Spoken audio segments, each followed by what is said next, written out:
ငါမှာယောဂနှမျိုးရှိတယ်ပတ်စံများဝင်ရင်ပြောတတ်တဲ့ယောဂနဲ့ပတ်စံထိုင်ရင်တူတူတတ်တဲ့ယောဂဆိုပြီးတော့လေအဲယောဂကမိန်းကလေးတွေမှာပိုပြီးအဖြစ်များတယ်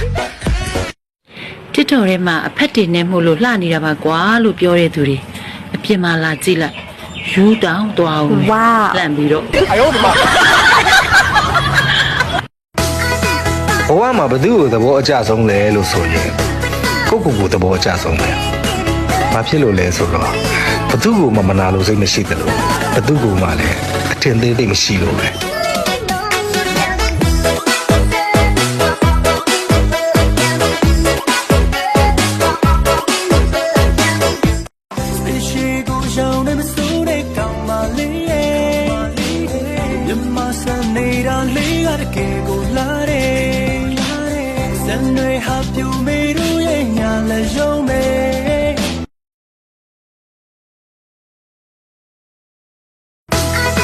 ဘဝမှာဘသူ့ကိုသဘောအကျဆုံးလဲလို့ဆိုရင်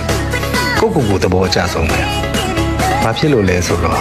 ဘသူ့ကိုမနာလို့စိတ်မရှိတယ်လို့ဘသူ့ကိုမှလည်းအထင်သေးသေးမရှိလို့ပဲ။